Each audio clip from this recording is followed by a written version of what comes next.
responds to nearly 60,000 emergencies every year, but right now they say they're at least 35 firefighters short, and they could be down by 50 by the end of the year. 2 Works For You reporter Ashley Holt tells us how that might burn the Tulsa community.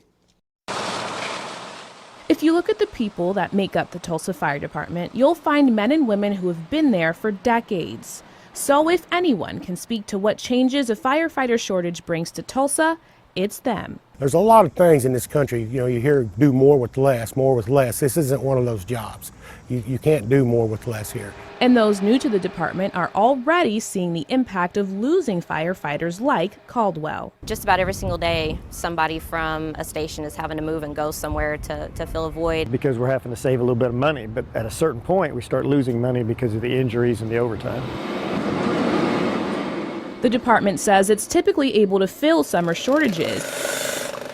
But this time, no one is trained to fill those spots because there's no money to pay them. Having less hands on the ground to do the work that needs countless hands, it's a lot and it's very trying. Tulsa Fire follows national standards for safety, which calls for a minimum of 4 firefighters on a truck.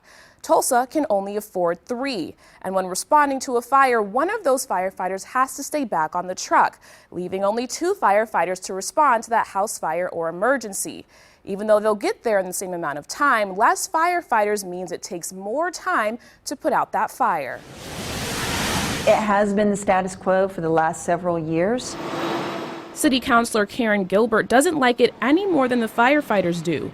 She led the charge for the vision sales tax to fund public safety. But, it's within our budget constraints. It was all that we could do at that time. Gilbert says vision will kick in for the Tulsa Fire Department in about 5 years. Caldwell says that's not soon enough. They're not delivering pizza. They're not delivering that sweater you bought off the internet. They're delivering life safety. But if you're looking for excuses, this group says you won't find them in Tulsa. We're not going to complain. We're going to come do the job to the best of our ability and we're going to do it with what we've been given and what we have. From Tulsa, Ashley Holt, 2 Works For You.